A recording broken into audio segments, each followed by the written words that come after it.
depression could be considered an epidemic. It is about feelings of severe state of low spirits caused by loss of hope or courage, severe sadness.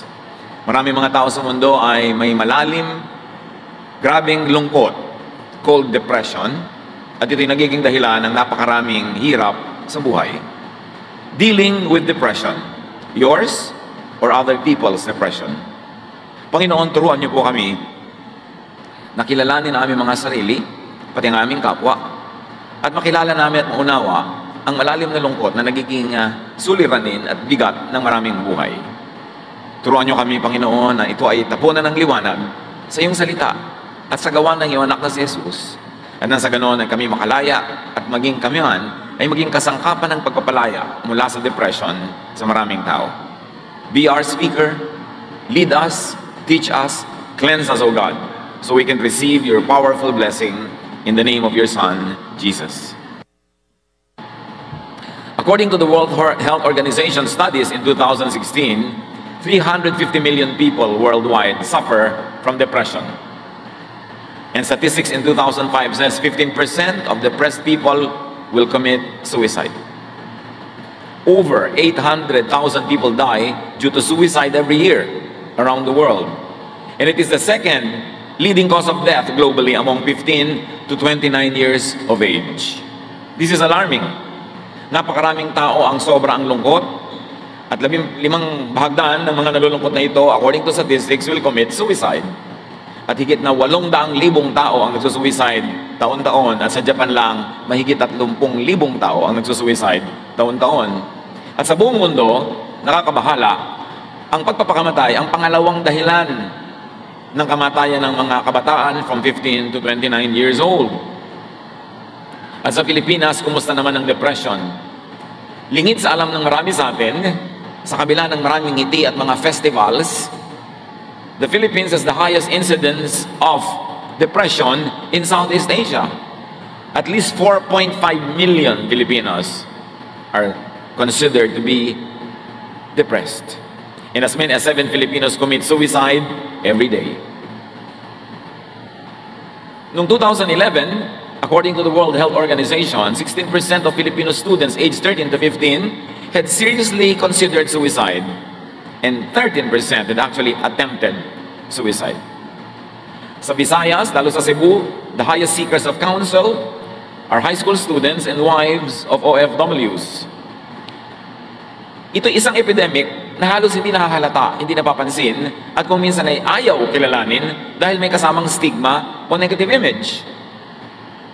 What are the causes of depression in the Philippines according to studies? Karamihan, family and social issues.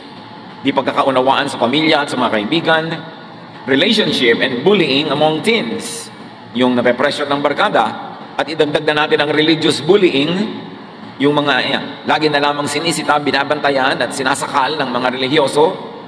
Natural disasters, of which we have abundance of, ay dahilan din ng napakaraming depression. Depression ng mga survivor at depression ng mga social workers at ibang kamag-anak na nagsusuporta sa mga survivors. According to studies, one great cause of depression in our country is traffic and poverty, including academic work.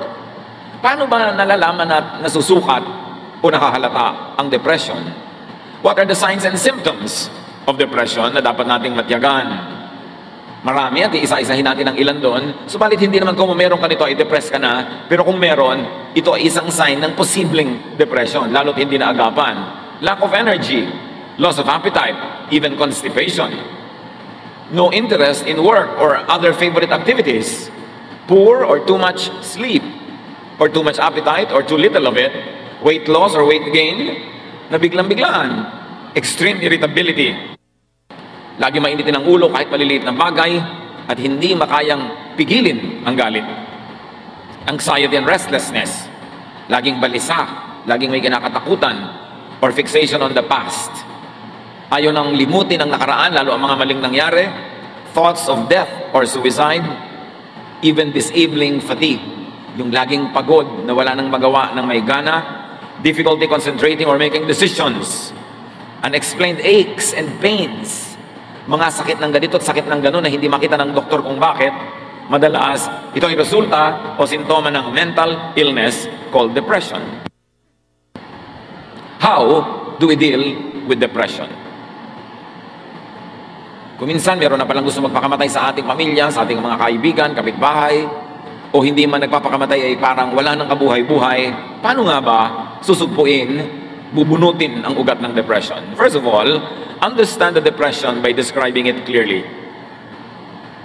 Unawain ang lungkot na ito sa pamamagitan ng malinaw na pagsasalarawan in vivid detail to a trusted person perhaps, or even just to yourself. 1 Kings 19:10. He answered, Lord God all-powerful, I've always done my best to obey you, but your people have broken their solemn promise to you. They have torn down your altars and killed all your prophets except me, and now they are trying to kill me. Ang nagsasalita si Elijah. Matapos niyang gapiin ng mga propeta ni Baal, ng Diyos-Diyosan ng bansa, siya ay pinagbantaan ni Queen Jezebel na papatayin din, at hindi siya tinantanan ng paghabol dahil alaga ni Queen Jezebel yung mga priest niya. So Elijah fled, and this passage reveals what he feels in this point in time. He was very depressed. In fact, this prophet of God wanted to die. Elijah is very depressed, and he articulates his emotional struggle in a conversation with Yahweh. At ang kanyang cause ng kanyang depression, nag-iisa na lang daw siyang matuwid na naninindigan, namatay na daw lahat ng kanyang mga kasamahan, at ngayon siya ay laging hinahabol ng reyna at gusto siyang patayin, at ang mga tao daw ay tumalikod na sa Diyos at sumama na sa mga Diyos-Diyosan. Yun ang dahilan ng kanyang depression. At least alam niya, sinasalarawan niya, kaya madali nang malutas. Kailangan alam mo kung bakit ka depressed. Hindi lang yung malabong alam, kundi malinaw na alam. Jeremiah 12:1-4. Whenever I complain to you, Lord, you're always fair. But now I have questions about your justice. Why is life easy for sinners? Why are they successful? You plant them like trees and you let them prosper and produce fruit. Yet even when they praise you, they don't mean it. But you know, Lord, how faithful I've always been, even in my thoughts. So drag your enemies, drag my enemies away and butcher them like sheep. How long will the ground be dry and the pasture lands parched? The birds and animals are dead and gone. And all of this happened because the people are so sinful. They even brag, God can't even see the sins we commit. Ito, depressed din ang propetang ito. Alam niyo ba na marami sa mga religious leaders ay depressed sa bigat ng mga dinadala, sa mga natidinig ng mga suliranin, sa mga nilulutas ng mga suliranin ng mga tao, pinamimigitnaan ng mga hidwaan, sa dami ng mga gulo ng mga anak ng Diyos, sa mga mananampalataya, sa dami ng mga umuusig at nagbabatikos. Marami, in fact, according to studies, kahit sa Pilipinas, maraming religious leaders are seeing psychiatrists. Kasi mabigat ang dala.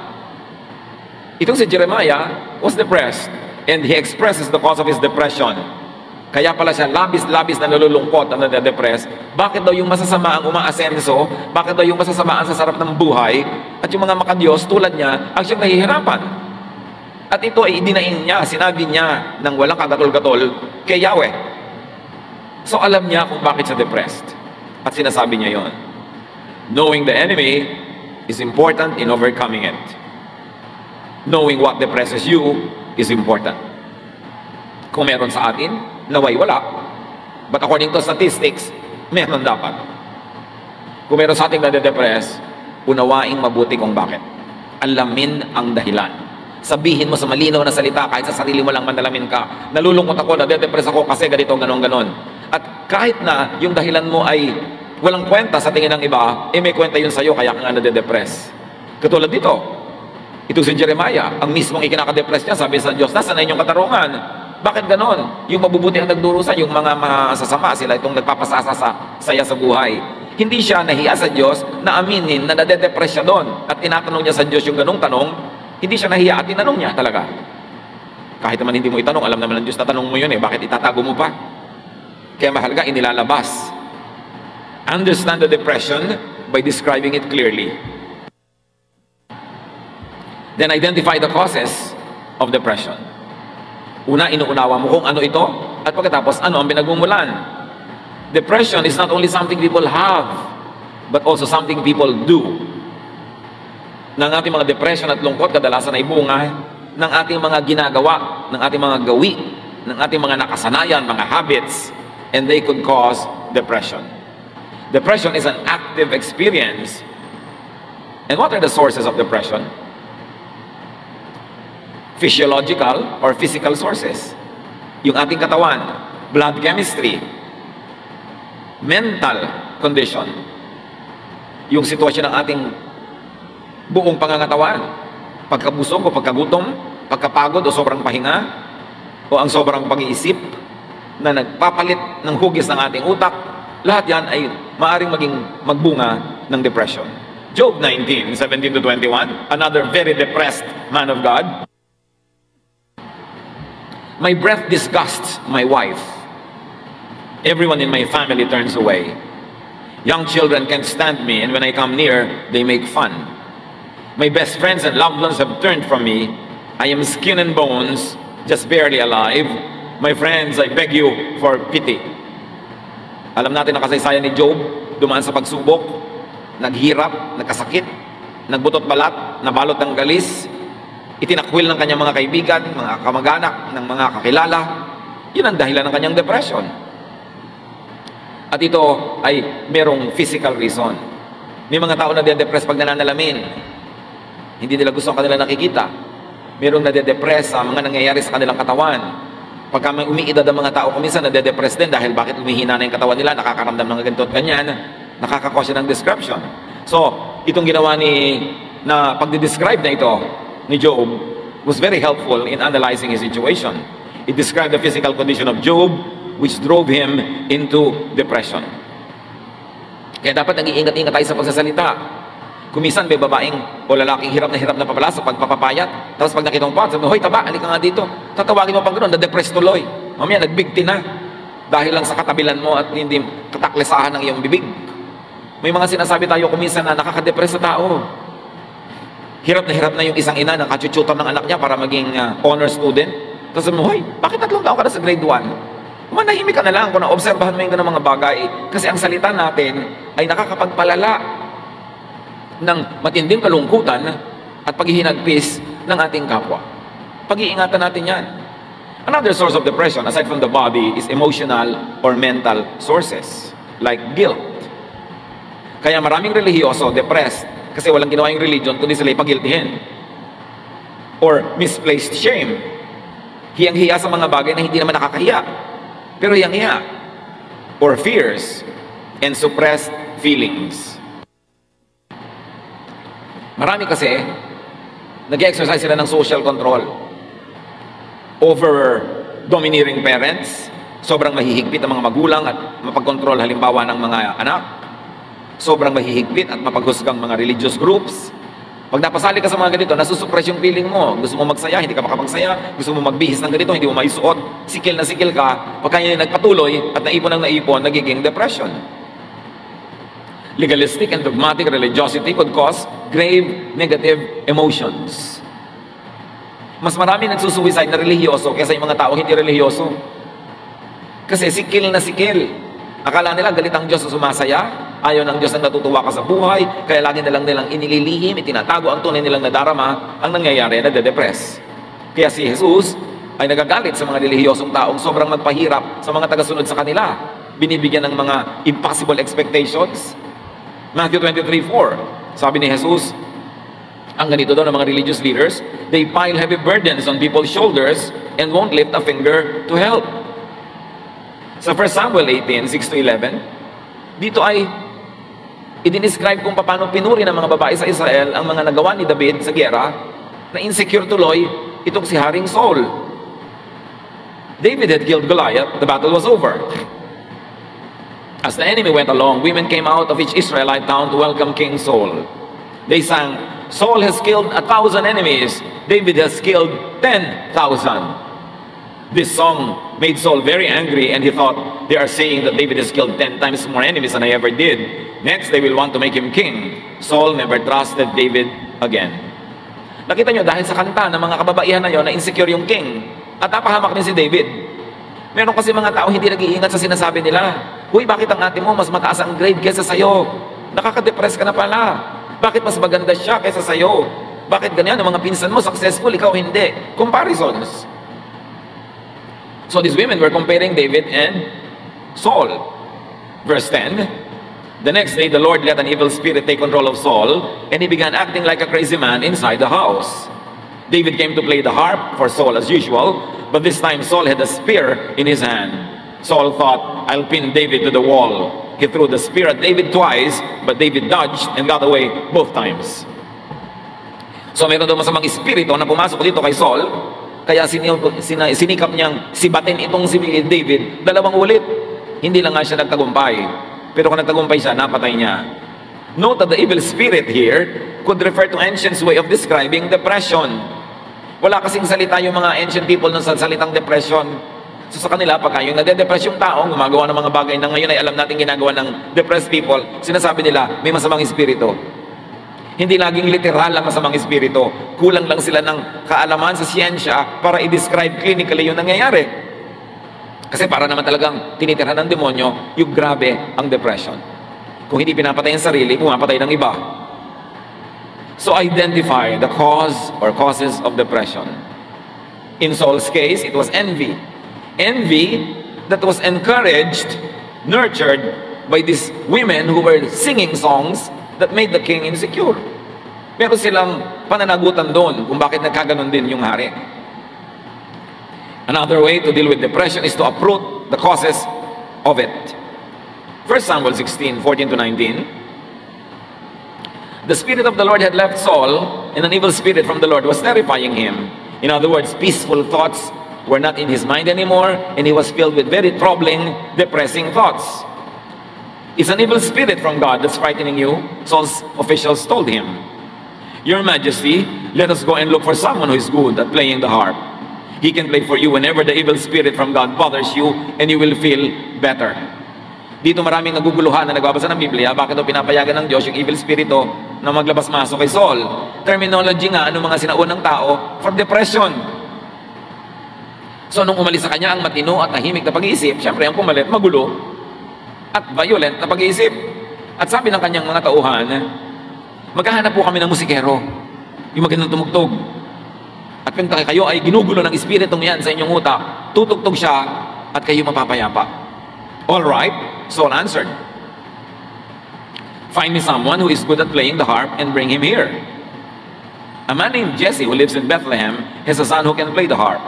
One official said, he's a brave warrior, he's good looking, he can speak well, and the Lord is with him. Again, the evil spirit is thought to be the cause of the king's bad mood. The evil spirit could actually be depression. All the signs, the clinical signs are there. And the ancients thought that playing musical instruments, seeing beauty, and hearing good speech could drive away evil spirit. This demonstrates the attempt to deal with the cause of the depression. So na-identify ng mga tao ang cause of the depression. Sabi na evil spirit yan, tugtugan para umalis. Pero ang totoo, of course, they were trying to uproot the cause of the depression. But they were really applying what modern day practice would call therapy. Music therapy, aromatherapy, arts therapy. Kasi sabi si David daw, good looking, magandang tingnan, maganda ang tinig, maganda magsalita. In other words, soothing to the senses. Na ngayon, pinapractice even in psychiatry therapy. Pag stress ka, pupunta ka sa isang spa, may aromatherapy, merong touch therapy, sari-saring therapies. So talagang depression yung kanilang nilulutas. Modify and improve your lifestyle if you see symptoms and signs of this. Eliminate or minimize lifestyle problems. At ito ang ina-identify ng modern science na nagiging cause ng maraming incidents of depression. Overworking. Yung walang tigil na pagtatrabaho, nakaka-depress. Hindi mo na alam, depress ka na pala.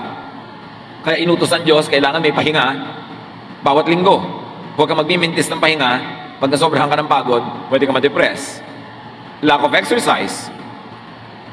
Yung laging ayaw kumilos, laging tinatamad, laging nakatihaya, nakataob, nakatagilid, nakatiwarek. Pwede yan mga kandidatang ma-depress. Kasi dapat ikinikilos mo ang iyong katawan para mag-circulate ang iyong dugo. Procrastination. Yung lahat ng gusto mong gawin sa buhay na inuurong mo, pinapabukas-bukas, nagigilty ka rin sa kalooban mo na hindi mo nagagawa yung trabaho, nai-stress ka na marami kang unfinished work. So procrastination o pagpapaliban ng dapat gawin can also cause depression. Imbalance spirituality. Yung puro langit ang iniisip, nandito pa sa lupa, hindi na nakatungtong sa lupa, sa ulap na nandun yung utak, imbalanced. And unresolved stressors like separation from loved ones, isolation due to rejection, repression or suppression of inner feelings, guilt, fear, lahat ng yan, mga sakit ng utak. Know and solve the cause. Proverbs 12:25-26, worry is a heavy burden, but a kind word always brings cheer. You are better off to do right than to lose your way by doing wrong. So ano daw yon? Worry is a heavy burden. Pag worrier ka, tendency, madedepress ka.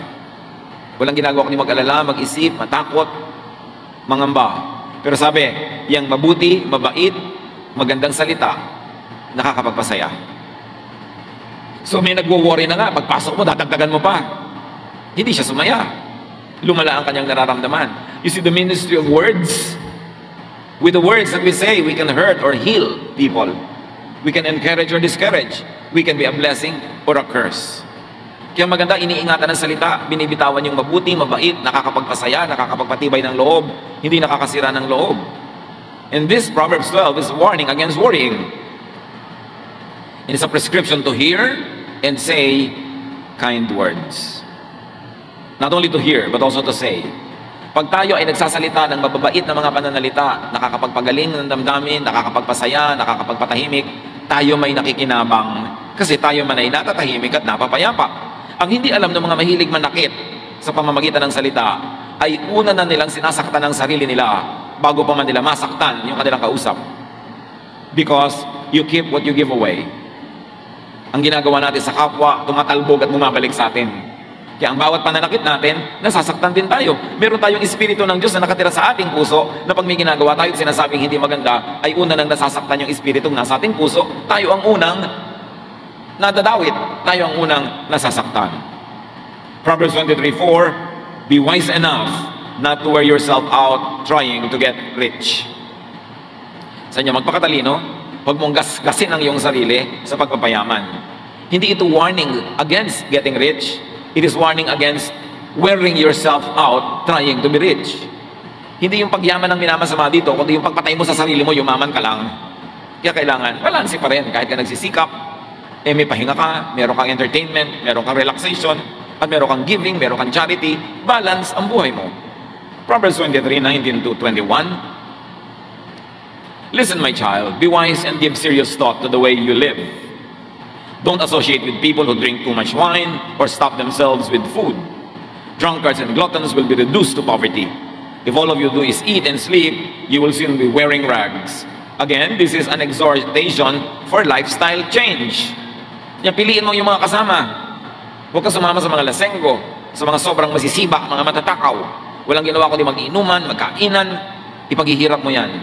Sabi ganun, kung tulog ka lang ng tulog, ang susunod mong isusuot at ibibihis, basahan. Maghihirap ka. So it's an exhortation to change lifestyle by changing a social life, by changing friends. So eliminate and minimize lifestyle problems. Meron ito mga depression na dala-dala ng ating social life, dala-dala ng mga uri ng tao na ating sinasamahan at inilalagay sa ating mundo. Another way to resolve depression is to resolve conflicts. Deal with troubled relationships. Kailangan pangasiwaan na mabuti ang ating mga relasyon na nalamatan, nalagot, nasira, na damage, past or present. Bawat mahal natin sa buhay, bawat nagmamahal sa atin, bawat bahagi ng ating buhay na nalalayo, nagkakasiraan tayo, may epekto sa ating emosyon, kahit aminin natin yon o hindi.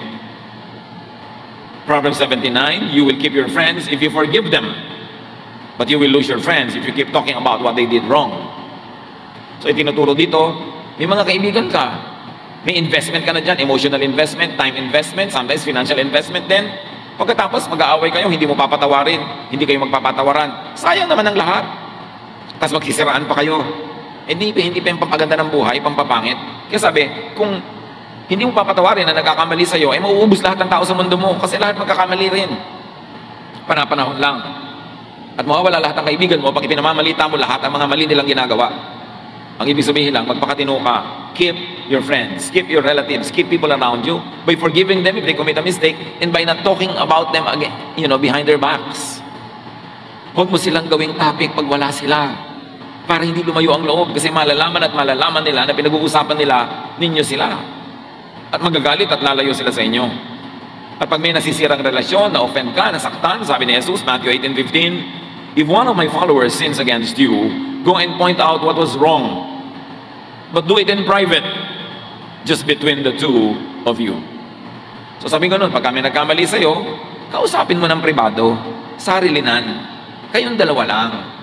Para makapagpaliwanag siya, maintindihan mo. Kung mali siya, makahingi siya ng tawad. At kung nagkamali ka ng akala na may ginawa siyang mali, malaman mo ring mali ka. Sabi, pero huwag ka na magsangkot na ibang tao. Dadami lang ang magpapadagdag sa gulo. Kayo na lang dalawa ang mag-usap. Kung gusto mo talagang magkasundo kayo, siya ang kausapin mo. Huwag mo siyang gawing topic ng usapan pag iba ang iyong kausap. Kasi gulo ang pupuntahan ng ganong paraan. Resolve conflicts. Kung meron tayong mga nasirang mga relasyon, habang hindi natin inaayos, yun ay isang sama ng loob na nasa loob ng ating puso. Can you imagine? Sama, tapos nasaan? Nasa loob. Sino ang masisira? Di ikaw, sama ng loob. Kaya may sama ka ng loob sa tao, hindi mo pinagtatapat, hindi mo sinasabi, hindi siya nagkakaroon ng pagkakataong ipaliwanag ng kanyang sarili o kaya ay humingi ng tawad. Di, kim mo yung sama ng loob. Sino sisirain nun kundi ikaw? At pagka yun ay ipinaghalo-halo mo pa yung mga iba pang mga pinag-usapan na natin na cause of depression, ikaw talaga ay madedepress. At sometimes, wala kang kamalay-malay, ano ba talaga ang tunay na dahilan? Bakit ka matamlay? Bakit ka walang sigla? Bakit ka natatakot? Bakit ka bugnutin? Yung pala, may depression. A sure way to deal with depression is to do good. Gumawa ng mabuti. Affirm and improve your self-worth and that of others. Make yourself and others feel good. Connect with positive people and feelings. Give yourself and others pleasure and satisfaction. Make yourself and others happy. Sa madaling salita,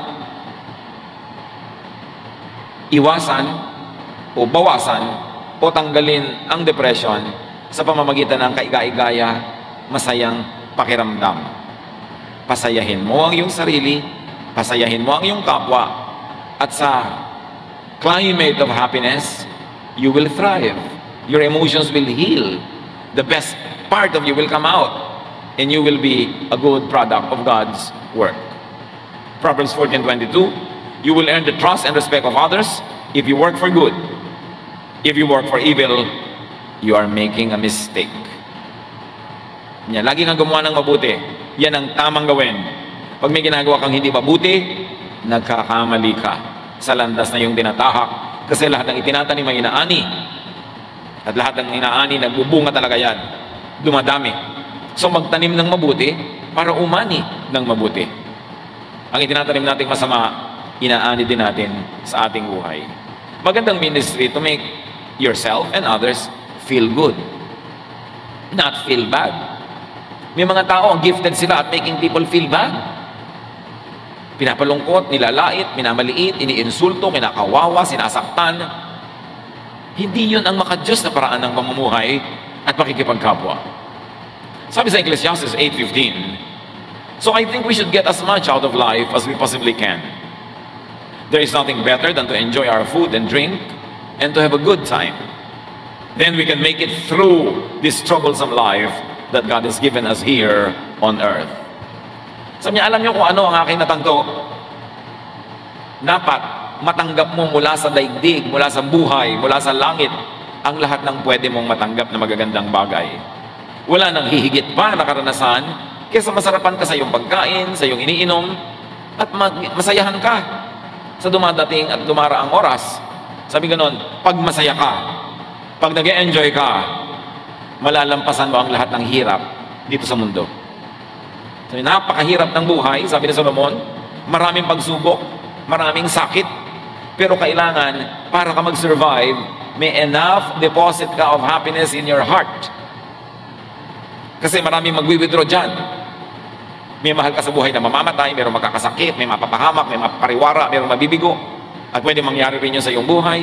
Pwede kang malugi sa negosyo, dapuan ng sakit, madapa, masagasaan. Pwede kang iwan ng pinagtitiwalaan mo, iwan ng, o kaya dayain ang iyong pinagtiwalaan. Ang daming pwedeng hampas na dumating sa isang buhay na ito. Kaya sabi ni Solomon, dapat marami kang inipong saya sa loob ng puso mo. Kung kaya mo kumuha ng saya, ilagay mo kahit maliit lang. Pwede kang magsaya, ilagay mo. Meron kang pasayahin, pasayahin mo para marami kang deposit. Dahil hindi titigil ang universe ng kawi-withdraw mula sa iyong bank of happiness. Kung ang konti-konti ng iyong inilagay, inimbak na kasiyahan sa puso mo, sa puso ng iba, ayun, pag dumating ang mga paghirap ng buhay, mga pagsubok, naglalakad sa breakwater, nagtitirintas, wala namang buhok. Nakatingin sa malayo, walang tinatanaw. Hinahanap si Crispin at si Basilio kasi hindi na kaya ang mga dagok ng buhay kasi walang inipon na saya. Kaya mga kapatid, kung may nakikita kayong taong nagsasaya, huwag niyong itaboy. Huwag ninyong pigilan. Kasi hindi niyo alam kung kakalampas-lampas lang niya sa trahedya at ngayon lang siya nakaka-recover. Tulungan niyo siyang magsaya. Pero siyempre, sa pagsasaya naman natin, not at other people's expense. Hindi yung kanta-kanta ka ng karaoke, alauna ng umaga, nabulabog na lahat ng kapitbahay mo. Yung kasiyahan mo, pagdurusa naman ng iba. Dapat, meron ka ring respeto sa sarili.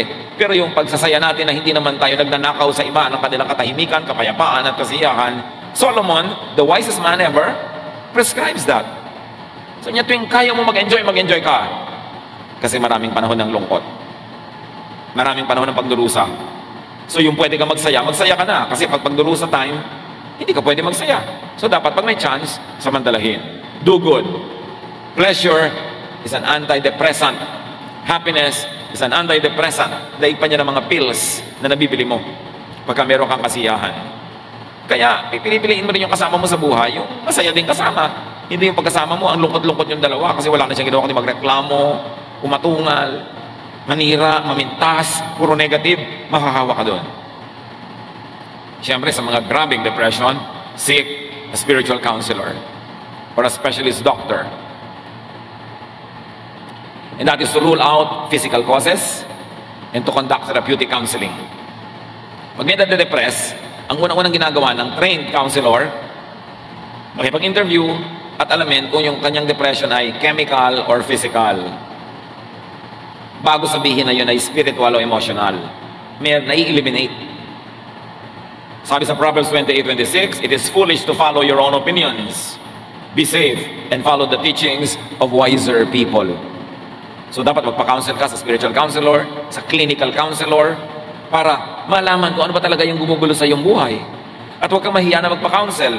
Pagka nakakakita ka na ng buwan doon sa tasa, pag nakakarinig ka na naman umaawit sa iyong tenga na wala naman, kailangan mo ng counselor at huwag kang mahiya, huwag mong itago yan kasi you need help. Hindi mo pwedeng pagalingin ng sugat kung tatakpan mo. Kailangan mo siyang tanggalan ng takip, ibunyag, ihayag, langgasin kahit mahapdi, linisin para gumaling. Pero yung tatakpan, mabubulok sa loob. Kaya kung tayo nade-depress, dapat nating sabihin sa isang napagkakatiwalaan o sa isang spiritual or clinical counselor para tayo matulungan kung hindi na natin kayang tulungan ang ating sarili. People who want to stop taking medication must first consult their doctor. I want to emphasize this kasi may mga tao na mga depressed, meron silang mga iniinom na gamot, kung minsan may biglang magka-counsel sa kanila, ay itigil mo ang pag-inom ng gamot. Kailangan itatanong mo sa doktor yan bago mo itigil, huwag kang makinig kung kani-kanino. Kasi may mga tumitigil na biglang nasisira ang chemical balance sa kanilang katawan at biglang tumatalon mula sa building. I have a friend who jumped from a building in Europe kasi he was taking antidepressant treatments. In-advisean siya bigla ng kanyang weight consultant, yung nagpapapayat sa kanya, na itigil ang mga ganito, itigil ang mga ganon, itinigil naman niya, yung pala, naggrabe na ang depression na nangyari doon sa tao at tumalon sa building. One of the finest persons I know on earth jumped off a building and died because of improper medical advice. Lalong-lalo yung mga pagtitigil ng gamot o pag-inom nito, kailangan professionals ang tinatanong natin tungkol dyan. Meanwhile, most treatments in the Philippines of psychiatric or depression issues are medical and chemical instead of kind words. Di ba sinabi na sa Bible? Kind words. Kind words can heal. correct words, encouraging words, faith, belief in God, fellowship with fellow believers. Nakakagaling yan. Pero madalas, sa mga professional sa Pilipinas, resetahan ka na lang ng gamot. Binibili mo, may instant relief. Meron ka talaga napapala agad. Pero ang tunay na nagtatagal ay yung kind words. Yung pagbuo muli ng kalooban na nasira, na nabasag, na nahati, na nawasak. Kasi temporary lang yung relief na nanggagaling sa chemicals o mga gamot. Napakadali naman ko, uminom ganito para ka makatulog, para hindi na kita problema. Pero yun lang ba talaga ang paggagamot, lalong-lalo sa mga may sakit sa pag-iisip? What are the ways to overcome depression? One, of course, is biologically based intervention. Yung pinag-uusapan natin, paggagamot, medicine. This involves prescription of antidepressant drugs. May instant relief under proper medical advice. But another way is the interpersonally based intervention, which was the ministry of Jesus. Hindi lang binabago ang chemistry ng iyong blood through medicine o food, binabago ang takbo ng iyong isip, which is actually more important and more powerful. Listen and talk to change negative ways of thinking. Pag negative kayo mag-isip, negative ang buhay, nakakatakot ang buhay, walang kwentang mabuhay, gusto ko nang mamatay, gusto kong pumatay, gusto ko siya sirain, gusto kong manggiba ng mga tao, pag gano'n ka na mag-isip, kailangan mo na makakausap na matino. Better kung professionally trained. Best kung clinically trained na spiritually developed pa. Tulad ni Pastor Gami, ang ating main counselor sa ating pamilyang day by day. He's not only a pastor, he's not only educated in the Bible, he also has clinical education in counseling. So nababalansin niya yung kanyang counsel. Napakahalaga. But you've got to talk to someone and you've got to listen to someone. This is considered the more effective and longer lasting treatment. Kailangan ilabas mo ang iyong niloloob, ihinga sa mga pagkakatiwalaan. Huwag sa chismosa dahil bukas alam na ng buong barangay. Pinipili mo dahil lalo ka madedepress ngayon, dalian yung pagbibigti. Pag chismosa ang napagsabihan mo, kaya kailangan pinipili mo yan. Pero kailangan, mga kapatid, makinig.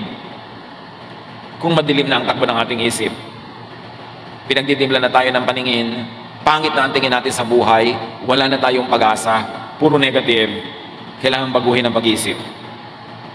Romans 12:2, be transformed by the renewing of your mind. Kailangan baguhin mo ang iyong ginagawa sa pamamagitan ng babaguhin mo sa iyong pag-iisip.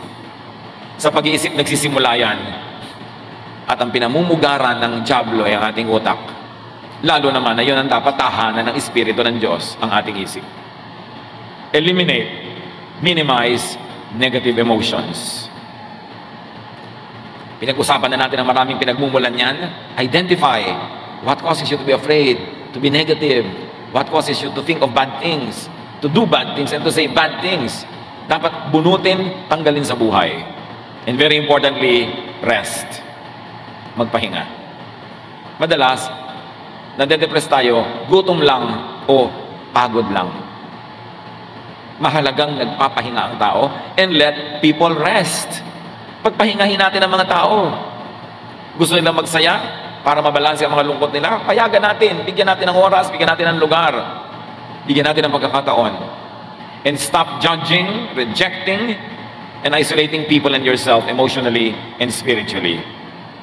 Huwag kayong magtampo ng magtampo, tapos mag-iisa, lalayo sa iba, magmumukmuk. Pag nag-iisa ka, madali kang tuksohin ng dyablo. Pag wala kang ibang kausap na matino, dyablo lang ang kakausap sa'yo, anong lalaman sa utak mo? At napaka-importante, pagpahingahin natin ang mga tao. Pagod na yung asawa mo, hayaan mo muna magpahinga bago mo bungangaan. Dahil baka mamaya, ibuhos na niya sa'yo yung umukulong sabaw. Dahil pinagdimlan na ng paningin. Kailangan yung anak mo nagkakandabagsak-bagsak na sa school, bigyan mo muna siya ng pahinga from nagging. Huwag mo na siyang pilitin maging valedictorian. Pagpahingahin natin ang mga tao sa walang katapusan nating expectations, mga standards na inilalagay natin na hindi nila maabot-abot. Yung paghahabol natin sa perfection, sa perfect relationship, sa perfect asawa, sa perfect anak, perfect magulang, nakakapagod yun sa kanila. Kuminsan tayo ang nagtutulak sa mga tao para sila mabaliw, para masiraan ng bait. Kailangan ang binibigay natin sa tao, lalo sa mga mahal natin sa buhay, pahinga, hindi stress. Natural, nagbibigay tayo ng stress sa isa't isa, ganoon naman talaga ang tunay na relasyon, pero konti lang, huwag niyong sobrahan. Understand, accept, and love people and yourself. The best antidote to depression is love. Pag alam mong mahal ka, alam mong tinatanggap ka, inuunawa ka, naku, hindi ka dadapuan ng depression. Ang pinamumugaran ng depression ay yung nag-iisip na hindi ako mahal, hindi ako naintindihan, hinuhusgahan ako, ipinupwera ako. Tumigil tayo ng pagpupwera sa ating sarili mula sa karamihan at huwag tayong magpwera ng iba. Hoy, kagalit natin si huwag natin siyang kakausapin. Wala dapat ganyanan. Lumayo ka sa kanya, ihiwalay natin siya, parusahan natin. Kung minsan, hindi na ibigay ng asawa mo yung gusto mo, paparusahan mo ng hindi mo kakausapin ng isang linggo. This is an isolation that can drive people crazy. There are many ways to get what you want, but not by punishing people in a psychological or emotional or spiritual way. 1 Peter 4:8, above all, love each other deeply, because love covers over a multitude of sins. Yan lang naman ay tinuturo ni Jesus. Pag-ibig. Mahalin mo yung nagkakamali, patawarin mo siya. Mamahalin ka rin niya, papatawarin ka rin niya. Tahimik ang mundo. Pero subukan mo huwag magpatawad, hindi ka rin papatawarin. Hindi walang katapusang gera yan. Subukan mo magalit, magagalit din siya. Hindi walang katapusang stress. Is this the way you want to live? Dapat nababago ang ating pag-iisip, ang ating lifestyle, ang buhay natin araw-araw dahil kay Jesus. Dahil sa pag-ibig niya, hindi tayo dapat laging natatakot. At ang mga anak natin hindi natatakot na i-reject natin dahil alam nilang mahal natin sila. Ang mga kapamilya natin hindi natatakot na itatakwil natin dahil alam nilang kahit anong mangyari, mahal natin sila. 1 John 4:18, there is no fear in love. But perfect love drives out fear because fear has to do with punishment. The one who fears is not made perfect in love. Pagka daw may natakot, nabubuhay sa takot, na-stress, nade-depress, nagkulang ang mga tao sa paligid niya ng pagmamahal, ng pag-unawa, ng pag-abot sa kanya. Dahil kung siya ay nananalig at alam niyang mahal siya, hindi siya matatakot. At yan ang lagi sinasabi ni Jesus, do not fear. Do not fear. Why? Because I love you. Because God loves you. So why will you be afraid? Huwag natin gawing ministry na manakot at magparusa. Mga kapatid, listen, magparusa. Marami sa atin mahilig magparusa. Hindi mo ibinigay ang gusto ko, paparusahan kita. Hindi kita kakausapin. Hindi ako sasagot pag nagtatanong ka. Hindi nasunod ang gusto ko, paparusahan kita. Hindi kita babatiin sa birthday mo. Tanggalin natin mga kapatid yung hilig magparusa. Kung meron mang dapat magparusa at may karapatan, Diyos lamang. Pero nagmamahal nga siya, hindi nga siya nagpaparusa, nagpapatawad nga. Tapos tayo pa magpaparusa. Sino ang sa ngayon ay pinarurusahan nyo? Maaaring nagkamali sa inyo, isang masungit na tiya nung araw, ngayon matanda na, pinaparusahan nyo ngayon, hindi nyo pinapansin. Mahilig tayo magparusa. Sabi ni Lord, vengeance is mine, I will repay. Huwag tayong mahilig magparusa kasi pag may pinaparusahan tayo, nagdurusa din tayo, di man natin aminin. Whenever we cause heartache in someone's life, we are hurt as well. So have more of God. Enjoy God. And let people enjoy God. Psalm 42 says, as a deer gets thirsty for streams of water, I truly am thirsty for you, my God. In my heart, I am thirsty for you, the living God. Sabi nung kanta, as the deer panted for the water, habang yung usa ay tumatakbo ng habol-habol ang hininga, sabik na sabik, makainom, pants for water, so my soul longs after you. Kung ang ating hahanapin ay Diyos, sa Kanya natin hahanapin ang ating ligaya, ang ating saya, ang ating kapayapaan, at Diyos ang ipapakilala din natin sa kapwa, at pagiging maka-Diyos ang paraan ng ating pakikipagkapwa, mawawala o mababawasan ng sobra-sobra yung depression na yan. So overcome depression with positive emotions, with loving attention and embrace, with the real personal ministry of Jesus. God doesn't want you depressed. God wants you to be happy. Dear Lord, siyasatin niyo po ang aming puso. Kayo na nakakakilala sa amin. Kayo na dakilang manggagamot. Nawa sa maikling panahon na ito ay naliwanagan kami sa very real and very dangerous issue of depression in our midst. Tingnan niyo po kami kung kami ay may depression. Kilalanin namin ito. Ipagtapat, sabihin sa inyo at sa mga may kakayanan na tulungan kami. At ang aming sarili, ituwid din namin, Panginoon. Bunutin namin ang mga negative thoughts and negative feelings. Nagbubunga ng negative actions. Na sa kapwa ay nagbubunga naman ng negative reactions. At nagiging chain reaction ito ng paggawa ng masama sa kapwa. Kapagliwanagan niyo ang aming isip at palayain kami sa depression na tinatawag ng mga tao sa unang panahon ng masamang espiritu, dahil halos gawa talaga ng masamang espiritu ang nagiging bunga sa amin. Kung meron sa aming kalagitnaan, Panginoon, na may mga depression, malalalim na mga lungkot, feelings of despair, kawalan ng pag-asa, hipuin niyo po ang aming mga puso.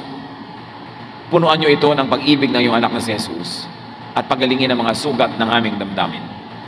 I like to pray for those who have any form of depression. Meron tayong mga lungkot na malalim, matagal, at nagpapahirap sa ating kalooban, nagpapasikip sa ating dibdib, nagbibigay ng mga takot. I'd like you to stand, we will pray, and we will ask the Lord, Jesus Christ, our healer, to heal our depression. Yes, Lord, your people are standing up before you because we recognize that you are our healer, you are our counselor, you are our therapist. At nais naming unahin ay ilapit sa inyo ang tunay na nilalaman ng aming puso, ang tunay naming niloloob sa mga depression, mga lungkot, mga fears, feeling of hopelessness, feeling of tiredness, emotionally and spiritually. Narito, Panginoon, yung mga anak. Sino pang nais tumayo at magsabi sa Panginoon, I declare before you, O Lord, that I am your patient. I want you to heal me. I want you to touch me. Stand up right now and pray to God. Ask the Lord to heal you of your depression. Ipagtapat kung ano ang nadarama, saan ito nagmumula, kilalanin na ito ay dapat paalisin at itakwil niyo sa inyong buhay sa ngalan ni Jesus. And later on, we will pray together. But right now, seek God's counsel, seek God's touch, at ilapit ang mga nagiging bunga ng ating depression.